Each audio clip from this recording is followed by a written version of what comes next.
அதிமுகவும் திமுகவும் தில்லுமுள்ளு கட்சிகள் என்று தேமுதிக தலைவர் விஜயகாந்த் விமர்சனம் செய்திருக்கிறார். அம்பத்தூர் கூட்டத்திற்கு முன்னதாக சென்னை தாம்பரத்தில் நடைபெற்ற பரப்புரை கூட்டத்தில் பங்கேற்று பேசிய அவர் இதனை தெரிவித்தார். கொள்ளைக்காரர்கள் இருவர் இருக்கிறார்கள், ஜாக்கிர பிள்ளை பிடிக்கிற கூட்டத்தோடு கொள்ளைக்காரர்கள் 2 பேர் இருக்கிறார்கள்.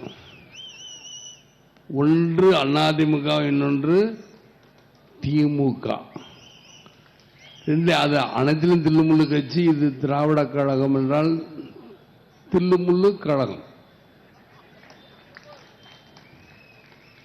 திருட்டு முன்னேற்ற கழகம் கூட நீங்க சொல்ல எப்படினாலும் சொல்லலாம். 2 ஒன்று தான். தில்லுமுள்ளுன்னா என்ன, திருட்டுன்னா என்ன, 2 ஒன்று தான். அது மாதிரி அனைத்திலும் அவங்க தில்லுமுள்ளுன்னா அனைத்திலும் அவங்க திருட்டு முன்னேற்ற கழகம். அனைத்திலும் திருட்டு முன்னேற்ற கழகம் சொன்னா என்ன?